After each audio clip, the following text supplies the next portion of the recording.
Voy a comenzar con la lectura del pasaje que nos compete en esta tarde, ahora basados en Primero de Reyes capítulo 21. Si se dan cuenta es como si me estuviera saltando, o me estoy saltando, el capítulo 20.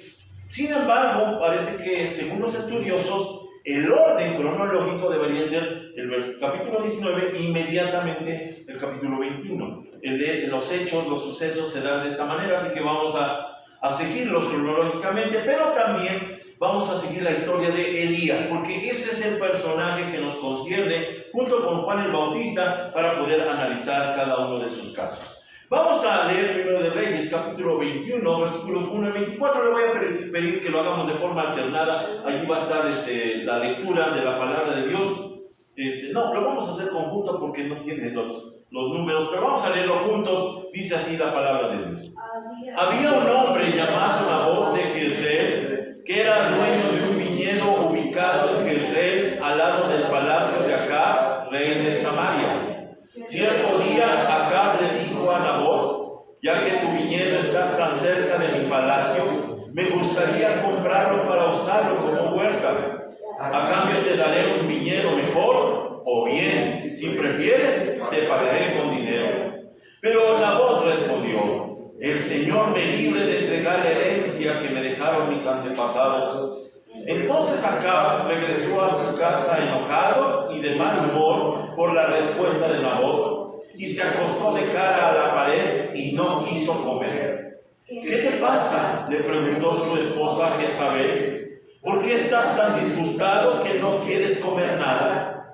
Le pedí a Nabot que me vendiera su viñedo, incluso le ofrecí canjeárselo por otro mejor, pero no quiso, le contestó Acab. ¿Acaso no eres tú el rey de Israel?, preguntó Jezabel. Levántate y come algo, no te preocupes por eso, yo te conseguiré el viñedo de Nabot. Entonces ella escribió cartas en nombre de Acab, las selló con el sello del rey y las envió a los ancianos y a los demás líderes de la ciudad donde vivía Nabot. En esas cartas daba la siguiente orden: convoquen a todos los ciudadanos a que se reúnan para tener un tiempo de ayuno y denle a Nabot un lugar de honor. Luego sienten a dos sinvergüenzas frente a él, que lo acusen de maldecir a Dios y al rey. Después sáquenlo y mátenlo a pedradas. Así que los ancianos y los demás líderes de la ciudad siguieron las instrucciones que Jezabel había escrito en las cartas. Proclamaron ayuno y pusieron a Nabot en un lugar prominente ante la gente. Luego llegaron los dos sinvergüenzas y se sentaron frente a él. Entonces acusaron a Nabot ante todos los presentes, diciendo: este hombre maldijo a Dios y al rey. Entonces arrastraron a Nabot hasta sacarlo de la ciudad y lo mataron a pedradas. Después los líderes de la ciudad mandaron a decirle a Jezabel: Nabot fue apedreado hasta morir. En cuanto a Jezabel oyó la noticia, le dijo a Acab: ¿recuerdas el viñedo que Nabot no quería venderte? Bueno, pues ahora es tuyo. Nabot está muerto. Entonces Acab bajó de inmediato al viñedo de Nabot para tomarlo en posesión. Pero el Señor le dijo a Elías: ve a encontrarte con el rey de Acab, Israel, que gobierna en Samaria. Estará en Jezreel, en el viñedo de Nabot, adueñándose de él. Dale el siguiente mensaje: esto dice el Señor: ¿no te bastó con matar a Nabot? ¿También tienes que robarle? Por lo que has hecho, los perros lamerán tu sangre en el mismo lugar donde lamieron la sangre de Nabot. Así que, enemigo mío, me has encontrado, le dijo Acab a Elías. Sí, contestó Elías, te encontré porque te has vendido para hacer lo malo a los ojos del Señor. Por eso ahora el Señor dice: traeré calamidad sobre ti y te consumiré. Destruiré a cada uno de tus descendientes varones, tanto esclavos como libres en todo Israel. Voy a destruir a tu familia como lo hice con la familia de Jeroboam, hijo de Nabat, y con la familia de Baasa, hijo de Ahías, porque me hiciste enojar mucho e hiciste pecar a Israel. En cuanto a Jezabel, el Señor dice: los perros se comerán el cuerpo de Jezabel en la parcela de Jezreel. A los miembros de la familia de Acab que mueran en la ciudad se los comerán los perros, y a los que mueran en el campo se los comerán los buitres. Hasta ahí lo que dice la palabra del Señor. Históricamente, los juicios de Nuremberg fueron parte de una serie de tribunales militares internacionales celebrados en esa ciudad, Nuremberg, después de la Segunda Guerra Mundial. En estos juicios, históricamente se dice que los líderes nazis de alto rango fueron juzgados por crímenes contra la paz, es decir, planificación de agresión, crímenes de guerra, maltrato de civiles y prisioneros y, por último, crímenes contra la humanidad, es decir, asesinato, exterminio y actos inhumanos. En total, fueron juzgados 24 líderes, condenándolos a muerte, a prisión o a absolución, según fuera el caso. Aquí la importancia de estos juicios de Nuremberg, es que estableció la responsabilidad personal, marcaron el inicio del derecho penal internacional y establecieron precedentes para futuros juicios. Sin embargo, si nosotros nos ponemos a analizar los juicios, seguramente encontraremos algunas anomalías. No es el caso que vamos a hacer, no vamos a examinar nada de eso, pero es evidente que todo juicio humano es falible, es corrompible. Así que cuando nosotros estamos viendo el esfuerzo humano por tratar de definir la justicia, hay un gran problema, porque no nos ponemos siquiera de acuerdo. No podemos nosotros siquiera llegar a un consenso, y entonces ahí es cuando surgen los juicios de Dios. ¿Cómo son los juicios de Dios? En Primero de Reyes, capítulo 21, tenemos una historia de esos juicios, en donde Acab, este rey malvado de Israel, enfrentado por Elías, es enfrentado al juicio cuando comete este pecado de asesinar a Nabot y robarle esa herencia, esa heredad, ese viñedo que tenía en su posesión.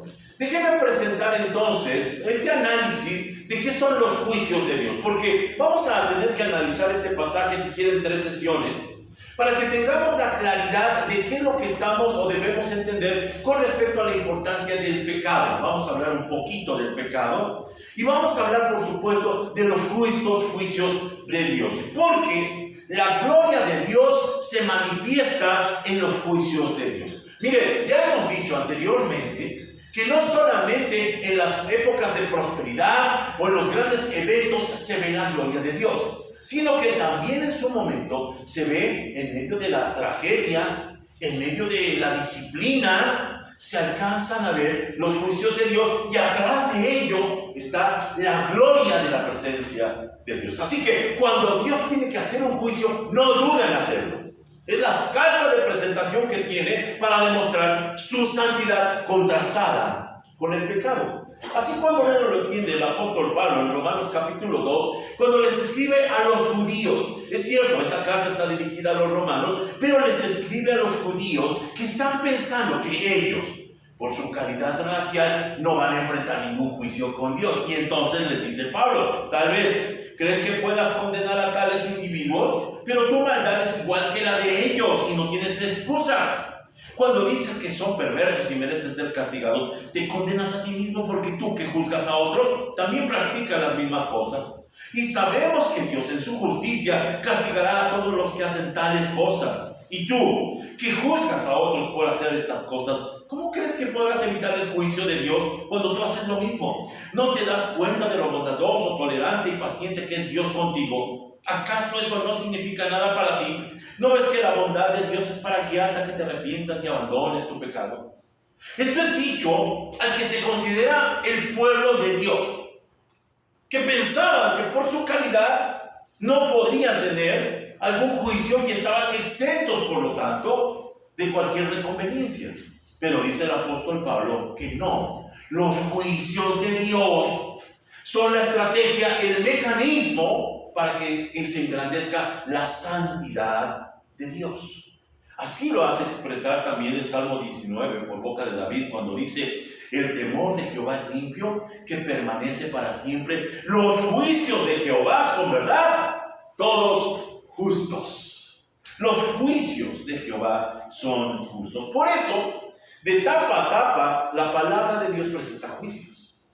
Bien temprano, aquí en Génesis capítulo 4, tenemos la condena, no, Génesis capítulo 3, perdón, tenemos la condena del juicio de Edén. Inmediatamente hay un juicio. Un poco más adelante, en Génesis capítulo 8, tenemos el juicio del diluvio. Más adelante, en Génesis capítulo 11, el juicio de Babel. Ya en Éxodo tenemos el juicio contra Egipto. Ya en los profetas mayores y en los libros históricos tenemos el juicio del exilio hacia el pueblo de Israel. Y nos habla Apocalipsis del juicio final. Todos son juicios. Dios se manifiesta por sus juicios. Dios se está juzgando constantemente y por eso es prohibido para nosotros que hagamos juicios contra los demás. Juicios contra el hermano, juicios contra los familiares, juicios en la iglesia, porque el único juez justo es Dios. Los justos juicios de Dios lo glorifican a Él porque no hay bienestar sin Dios. Miren nada más este mundo. Este mundo de pronto nos da la tentación o nos da la sensación de pensar que Dios está ausente. Incluso algún atrevido diría, esto demuestra que no hay Dios. Pero porque Dios no está precisamente en todas las historias humanas, es que está este desorden. Y se demuestra entonces la consigna. Si Dios no se establece en las vidas de aquellos, el resultado es lo que tenemos. Están en juicio. Dios los está enjuiciando. No deben de esperar un juicio posterior. Dios los está enjuiciando y así entonces a los pervertidos les deja vivir como ellos prefieren. Es un juicio. Dios los ha abandonado, dice el escritor de Romanos, a su propia pasión desbordada. Ante la maldad, entonces, siempre se hacen necesarios los juicios divinos. Ahora, veamos solamente, cuando hablamos de los profetas, obviamente el tema principal son los juicios de Dios. Ahí está Elías. Elías es enviado inmediatamente después del pecado, del robo y el asesinato de Nabot por parte de Acab, y es enviado un profeta. Siempre aparece un profeta con un mensaje que siempre es de juicio.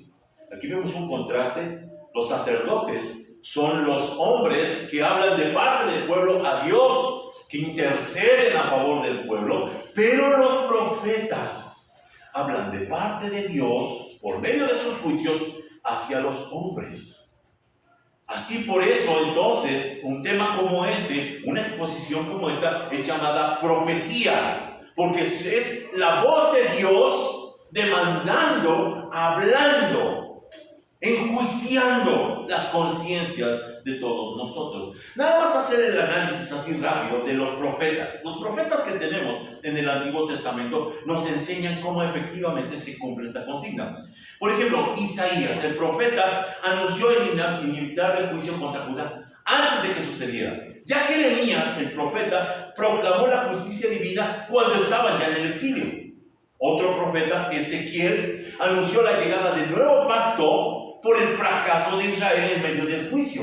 Otro profeta, Daniel, calendarizó los eventos finales del reino judío. ¿Por qué? Por causa del juicio de Dios. Oseas habló del amor fiel de Dios y la gracia. Lo único que puede detener el juicio, dice él, es la gracia de Dios. Otro profeta, Joel, profetizó sobre el Espíritu Santo. Es decir, si la gracia ha llegado, llega el Espíritu Santo y llega el nuevo pacto, y con eso se libra el juicio. Otro que nosotros tenemos es Amós. Amós demandó justicia social al pueblo judío. De otra manera, no podrían ellos evitar el juicio. Abdías anunció el juicio a Edom. Es un país adjunto, un primo, un hermano, un país hermano de los judíos, y se anuncia también juicio hacia ellos. Jonás, el profeta, es enviado a mandar un mensaje a Nínive, pero mostró la misericordia divina a los extranjeros. Miren cómo empieza, en medio de los juicios de Dios, a anunciarse la posibilidad de salvación. Otro profeta,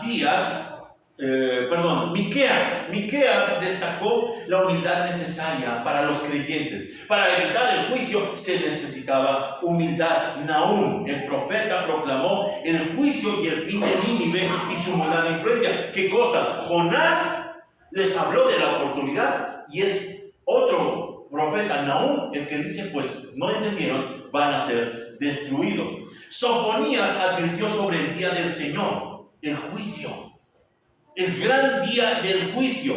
Ageo alentó a reconstruir el templo ante el abandono del mismo, y él proclamó que la escasez que tenía el pueblo era por un juicio de Dios por haber abandonado su adoración. Otro más, encontramos a Zacarías, que promete la venida del Mesías, y Malaquías cerró el Antiguo Testamento hablando de ¿qué? De arrepentimiento. ¿Para qué? Para evitar el juicio. Todos los profetas están hablando de lo mismo: la justicia de Dios, el juicio de Dios. Así que nosotros como seres humanos deberíamos de tener cuidado cuando Dios demanda justicia sobre la humanidad. Elías y Juan el Bautista no pueden ser la excepción. Ellos como profetas también deben de proclamar los santos juicios de Dios. Ahora vamos a la biografía de Acab. Ya hemos analizado anteriormente, pero acá ya vimos que se distingue por su inmoralidad y también por su ambición. Allí vemos esta historia, capítulo 21, en donde dice la palabra de Dios que este hombre, viendo el viñedo que estaba adjunto de su palacio, simplemente se le antoja, lo ambiciona, lo quiere tener. Y la historia entonces habla de nosotros.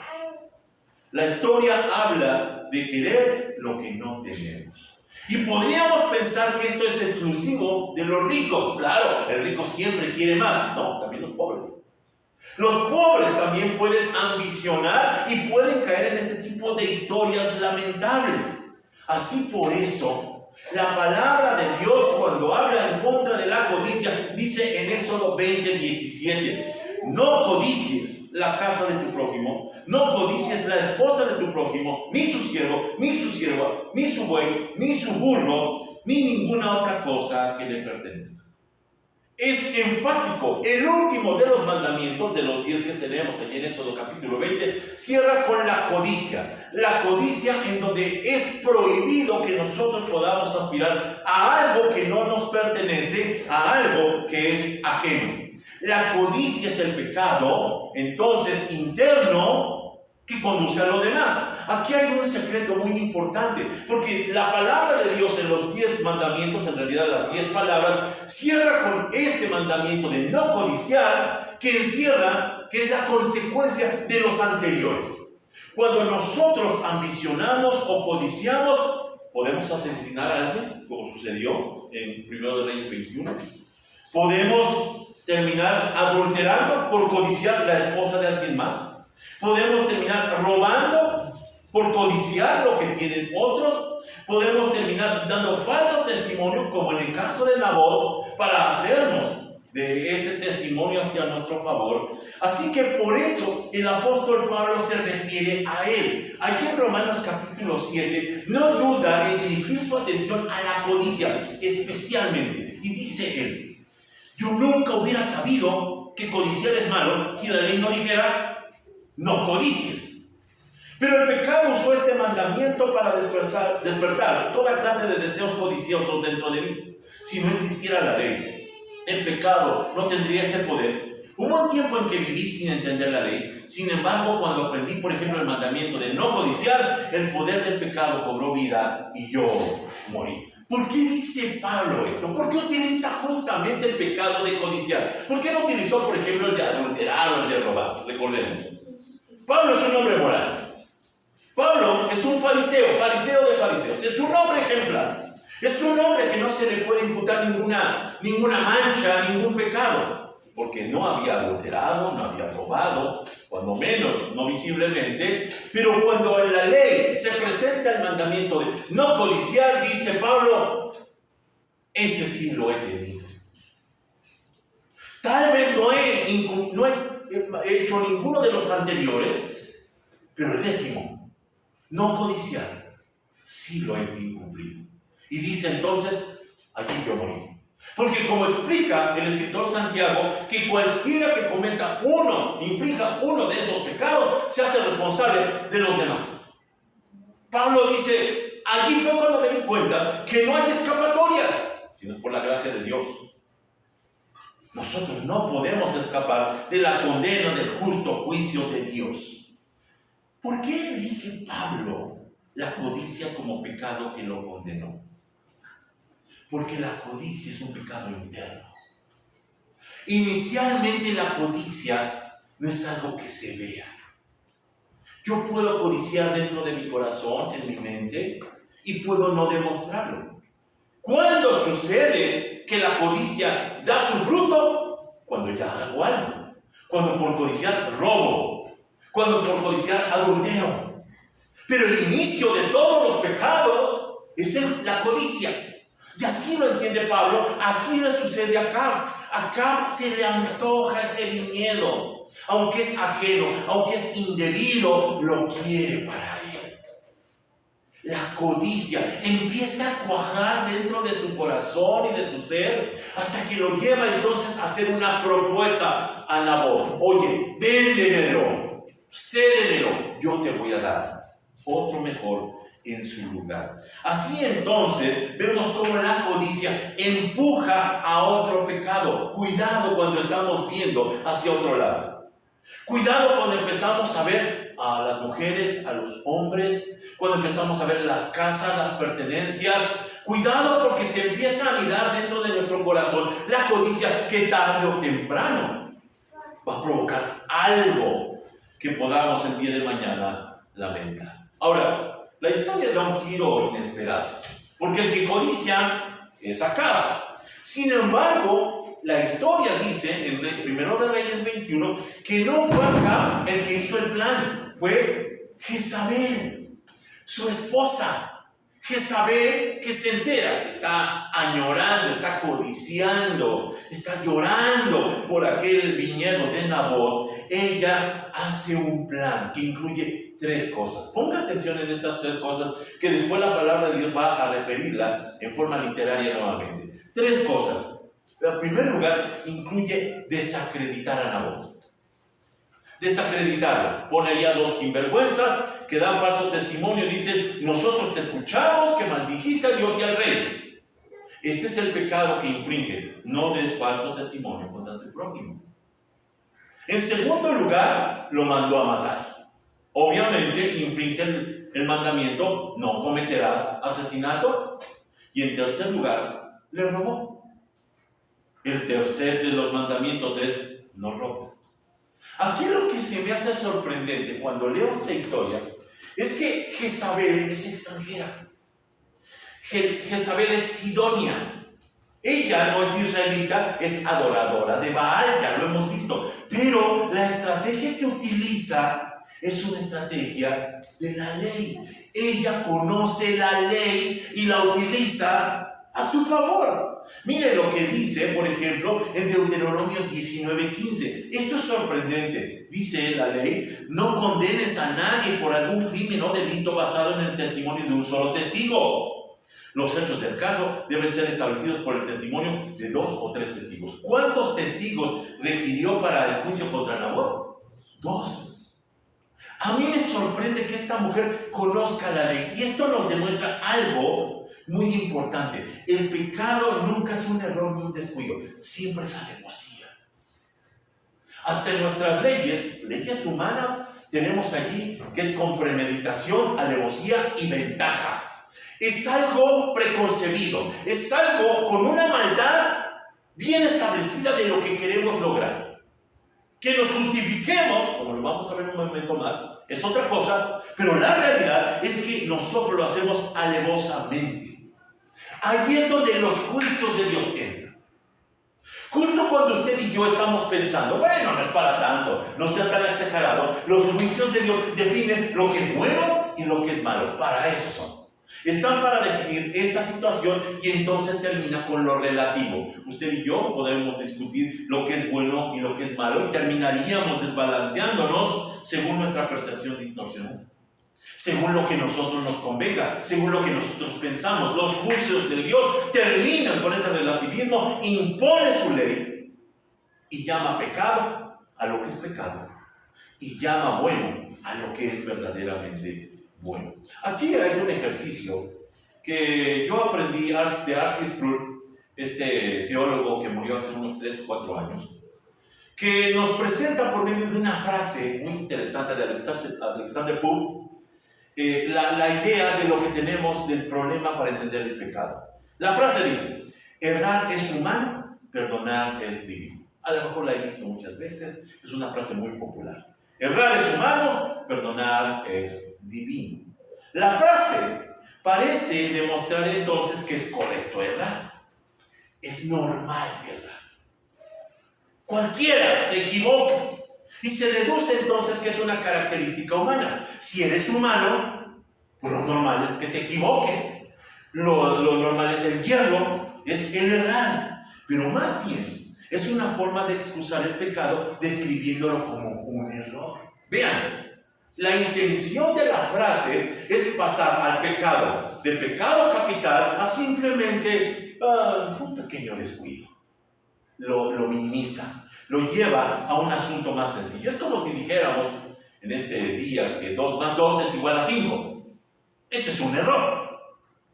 Pero el pecado no es un error. Según lo que la palabra de Dios dice, no es un error.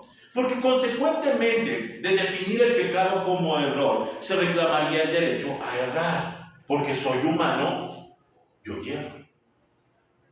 Así entonces, yo he escuchado tantas veces esa frase de, pues soy humano, también tengo derecho a errar. Podríamos transcribirlo, soy humano, también tengo derecho a pecar, no me juzgues, porque soy humano. Pero la Biblia declara que el pecado es una ofensa hacia Dios. Y aquí cambian las cosas. Es David justamente el que codicia a Betsabé, el que la desea y, por cierto, no solamente las relaciones, sino que engendra un hijo. Y después decimos aquí en México, se lo quiere pegar a Urías, y Urías no se deja, y lo tiene que mandar a matar, mandándolo al frente de la batalla. ¿Qué es enfrentado por quién? Por un profeta que le demanda precisamente a David la sangre de Urías y su pecado. Y cuando él se da cuenta y reconoce, escribe el Salmo 51, versículo 4, léalo conmigo, en voz alta, dice así: contra ti y solo contra ti he pecado, he hecho lo que es malo ante tus ojos, quedará demostrado que tienes razón en lo que dices y que tu juicio contra mí es justo. David dice, es cierto, pequé contra Betsabé, pequé contra Urías, pero el problema es que pequé contra ti, Dios. Ese es el problema. Puedo pretender que no pasó nada con Betsabé. Puedo pretender que son gajes del oficio el asunto de Urías. Pero ¿cómo hacemos para excusarnos delante de Dios? ¿Qué podemos decir? Ay, es que soy tan humano. Mira, se me pasó la mano y lo maté. Esto no puede ser. Esto demuestra entonces que el pecado está en otra calidad, está en otra medida que nos lleva entonces a establecer en nosotros mismos un autoanálisis. Porque somos bien sencillos para censurar a los demás. Censuramos al ladrón y movemos la cabeza y decimos, qué mal están haciendo esto. Censuramos al homicida, ¿cómo puede ser que sean de esta manera? Pero cuando se trata de nosotros, nos justificamos inmediatamente. Justificamos nuestro propio pecado. Muchos desean que la Biblia encaje con sus propios prejuicios, con tal de no aceptar la verdad de nuestro pecado. Y allí tenemos a las iglesias en esta gran lucha, tratando de que la gente no se incomode. No vamos a hablar de ese tema, no vamos a hablar del pecado, no vamos a hablar de aquello que pudiera hacer que la gente se vaya. Por supuesto, no vamos a hablar de la santidad de Dios, porque esto podría resultar ofensivo para muchos. Porque queremos justificar nuestro pecado. La declaración errar es humano tiene una segunda parte. Perdonar es divino. La consecuencia de decir que errar es humano es de todos nosotros natural. Perdonar es divino condiciona a Dios que entonces, que si es Dios, está obligado a perdonar. Allí en este mes pasado tuvimos las marchas del orgullo y muchos de ellos dicen, pues es que si Dios me hizo, Dios tiene que perdonarme. Proviene de este pensamiento. Perdonar es divino. Se ve obligado a perdonarme. Entonces, Debemos entender la magnitud del pecado para comprender el repudio divino hacia el pecado. El pecado, en primer lugar, no es accidental o superficial. No es algo que no tenga importancia, sino que más bien no es algo ajeno a nuestra condición. Déjeme explicarlo. Es algo que violenta el núcleo de nuestro ser. Es algo que colisiona dentro nuestro y provoca grandes tragedias. Incluso el cosmos, podríamos decir, se ve también implicado en todo esto. Ahí sí lo entiende el apóstol Pablo cuando dice que incluso la creación gime con dolores de parto porque está buscando nuevamente la justicia. La injusticia que nosotros trajimos por causa de nuestro pecado es la responsable. Así entonces podemos decir que el pecado no es accidental ni superficial, pero tampoco es esencial. Escuche esto. Es decir, cuando decimos que no es esencial, es porque no necesariamente Dios nos hizo así. Dios me hizo humano, por consecuencia soy pecador. Esto no es así. Nuevamente, ¿cuántas veces hemos escuchado a personas que dicen, pues es que Dios me hizo así? Desde que yo abrí los ojos, yo tengo esta conciencia, tengo esta forma de entender la vida. No es así. Porque entonces, generaría otro tipo de pensamiento. El pecado no es necesario para ser humano. Hay un filósofo, el filósofo racional Leibniz, creó la Teodicea, en donde buscó de eximir a Dios por el pecado y propuso que nuestro pecado es producto de nuestra naturaleza finita e imperfecta. Miren los términos que utilizó. Es un filósofo importante, pero él dijo, no, Dios no es el responsable, solamente que nosotros, como somos infinitos e imperfectos, por eso pecamos. Aquí la pregunta es, ¿quién te hizo infinito e imperfecto? Por consecuencia, Dios entonces. Así que Dios te tiene que perdonar. Se equivocó. No es así. Dios no genera, Dios no crea situaciones imperfectas, porque si creyéramos que el pecado es un componente necesario del ser humano por ser finito, colocaría la culpa en Dios mismo. Y escuche, Dios no nos va a juzgar por ser finitos, por ser imperfectos. Nos va a juzgar por ser pecadores, o nos juzga por ser pecadores. Podemos terminar diciendo entonces en esta breve discusión filosófica que los mandatos divinos no se infringen por desconocimiento o ignorancia. Esto es lo que está pasando con Jezabel. La pareja sabe, la pareja entiende lo que está haciendo. Comprende lo que implica la magnitud de sus decisiones. Estas decisiones que en ese momento aparentemente podría ser por desconocimiento de la verdadera religión, la verdadera fe, en realidad no es por ignorancia ni es por desconocimiento, sino que más bien ellos conocían la ley. Miren cómo funcionan nuestros mecanismos de justificación o de autojustificación. Por ejemplo, ahora que está de moda que los niños ya no sean invitados a las bodas ni a los eventos importantes. Muchos se quejan. Pero ¿cómo es posible si son familia? Es que no completan. Ellos piensan, solamente son niños, es normal que se comporten así. Son niños malcriados, digámoslo completo, son niños malcriados. Pero sin embargo, los justificamos desde pequeños. Decimos, pues ¿qué esperaba? Es solamente un niño. Yo he visto que los animales entienden cuando se les otorga disciplina. ¿Por qué un niño no puede entender la disciplina? Nos justificamos nuestro pecado. No señalamos a nuestro hijo diciendo, eso, hijo mío, está mal. Se llama pecado. Pero tiene 5 años. Ya sabe. Se llama pecado. Y eso te lleva a tener problemas con Dios. Otra forma de autojustificarnos es cuando perdemos los estribos y decimos, es que no sabía lo que estaba haciendo, no sabía lo que decía. No, sí sabías. Lo tenías muy dentro de tu corazón, pero al momento de la crisis, salió. Es que yo nunca pienso de esa manera. Sí piensas de esa manera. Ese eres tú, pero nos justificamos. Otra justificación muy común es, ay, no es tan malo, hay cosas o hay otros peores. Nos medimos con los demás.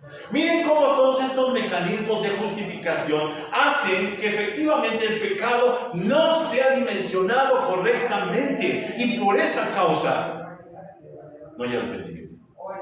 Y por esa causa no hay cambio, no hay abandono, sino hay insistencia en la maldad. El pecado de acá era mucho más siniestro de lo que alcanzamos a ver. Es un pecado premeditado, es un pecado con toda intención, es un pecado destructivo, es un pecado que está buscando no solamente hacerse cargo o hacerse de la pertenencia, sino que está destruyendo una familia, una vida completa. Ahora, déjenme terminar, ya estoy por terminar, el contraste que nos presenta. Vamos a tener otras 2 sesiones más acerca de este pasaje, pero déjenme llevarlos a ver a Nabot. Nabot, que su nombre significa frutos o productivo. Es muy interesante. Frutos o productivo. Es interesante, sobre todo cuando nosotros hablamos de la viña.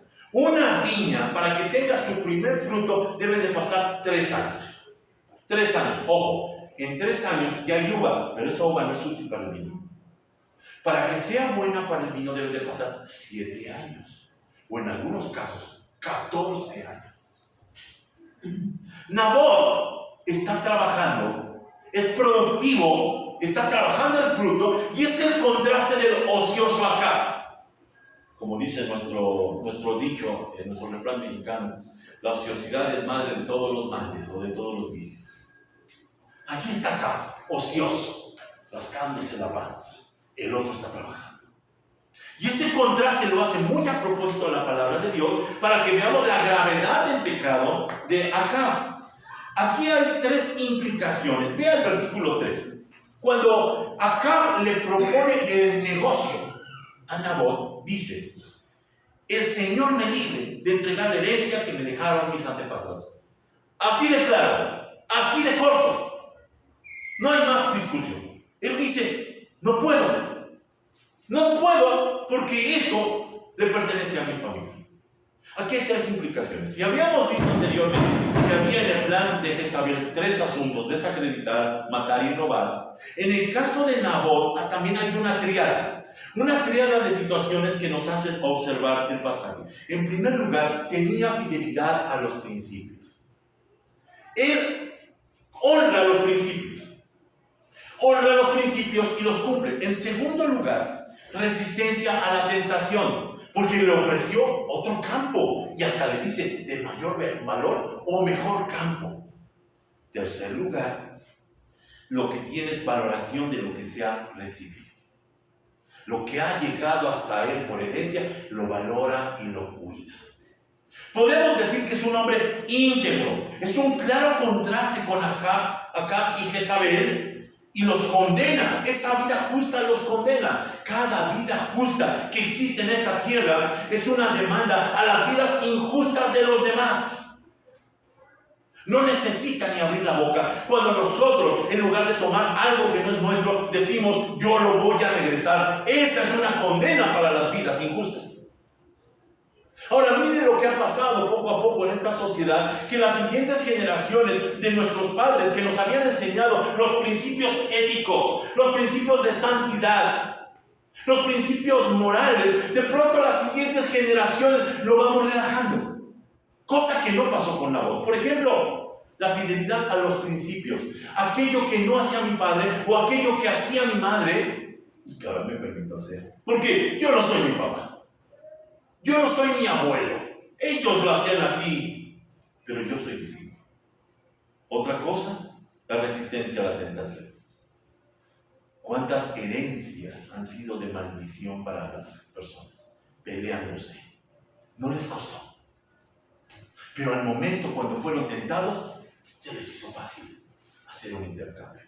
Tercer lugar, valoración de lo que se ha recibido. ¿Cuántas historias desafortunadas de hijos que avergonzarían sin duda a los padres?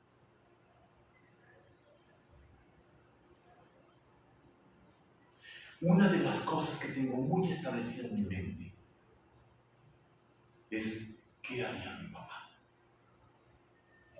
Él se esforzó por darnos ejemplo, por darnos darnos una fe. Se esforzó por darnos un patrimonio, del cual a veces descuidamos. Y doy gracias a Dios por esa mujer. Porque si alguien entendió de qué se trataba, era de cuidarlo, limpiando, cuidarlo, vigilando, porque son los principios que nos fueron dados, que no nos costó nada.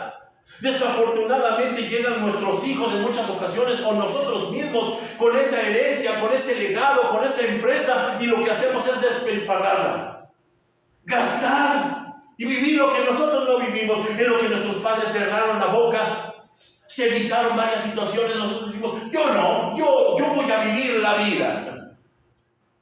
Ese no es Nabot. Nabot está honrando la fidelidad a los principios, resiste a la tentación, valora lo que ha recibido. No, dice él, el Señor me libre de entregar la herencia que me dejaron mis antepasados.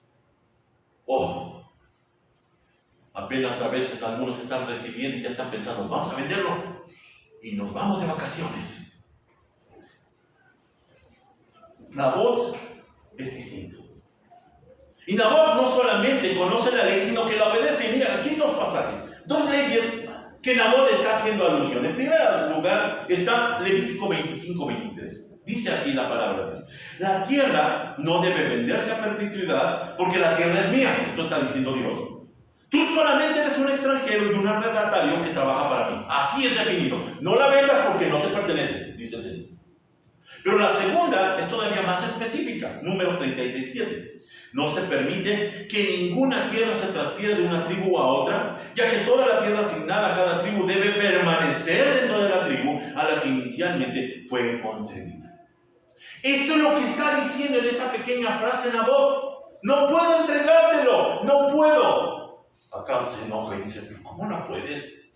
Hasta te conviene. Y aquí vemos una clave del pecado. Acab negocia. Miren cómo no siempre la tentación es violenta, te obliga, te lleva a voltear. No, la tentación es una seducción. Te conviene, te voy a ofrecer algo mejor y de mayor valor. Aquí tenemos, por ejemplo, a Adán y a Eva, que se le ofrece, vas a ser como Dios. Es un negocio. Dalila, te vamos a dar dinero si nos dices el secreto de Sansón. Judas, 30 piezas de plata por tu maestro. Siempre es un negocio. La tentación comienza como un negocio, pero entendamos, hermanos míos, que detrás del ofrecimiento siempre habrá destrucción. Déjame terminar con esto, que quedaremos pendientes en esta conclusión parcial, y podemos terminar diciendo, seamos como Nabot. De los personajes que ya estudiamos, Acab, Jezabel y Nabot, digamos, podemos decir, seamos como Nabot. Ese hombre íntegro, ese hombre que a pesar de que fue llevado a la muerte injustamente, él persistió en sus principios y en su fidelidad. Y es que la palabra de Dios está llena de ejemplos de esto. José, el llamado el soñador, dice que rechazó a la mujer de Potifar. Prefirió su heredad espiritual antes de un momento de placer. Otro hombre, Daniel, dice que no quiso contaminarse con la comida del rey. ¿Sabe qué hizo? Rechazó el sistema. Y no solamente eso, sino que después persistió en la oración y fue llevado al lugar de los leones. Sus amigos, Sadrach, Mesach y Abednego, prefirieron el horno antes de inclinarse ante la estatua del rey. Eso es integridad. No importa, dicen estos tres hombres, que muramos, pero no nos vamos a inclinar. Andaremos íntegros. Otro ejemplo, Moisés. Dice el escritor de Hebreos que rechazó ser llamado hijo de la hija de Faraón, porque él sabía que sus raíces estaban con los judíos. Esteban no se cayó el mensaje. Allí en el Sanedrín, frente a los líderes religiosos, y no se cayó el mensaje, y le costó la vida. Lo mataron a pedradas. Y el ejemplo por excelencia, Jesucristo rechazó la tentación de imponer el reino de otra forma, sino por el sufrimiento. Y eso nos salvó, hermanos míos. Está haciendo falta gente que haga la diferencia. Ante esta generación corrompida que hace lo que quiere, que vive como quiere, que toma lo que se le antoja, que come cuanto puede, al final vendrán las consecuencias. Hace falta hombres y mujeres como Nabot, que aunque no estén allí sus padres, aunque no esté allí una presencia pastoral, digan, así no fui enseñado yo. Yo me apego a los principios de mis padres. Que Dios permita entonces empezar a analizar lo que estamos haciendo en nuestras vidas. Oremos. Padre, te agradecemos porque tu misericordia y fidelidad nos hace ver, Señor, que tenemos tanto que aprender, tanto que valorar. Vivir vidas íntegras que no tengan doblez, que no sean vendibles, que no sean negociables, sino que persistamos en la fidelidad para honrarte a ti, Señor, porque contra ti solamente pecamos. Déjanos entonces observar, Señor, tu santidad para vivir vidas santas, para que el nuevo hombre, viviendo en nosotros, Jesucristo, haga las cosas nuevas. Gracias te damos, Señor, por esta palabra tuya. Te pedimos sigas ampliando la revelación. Oramos en el nombre de Jesús.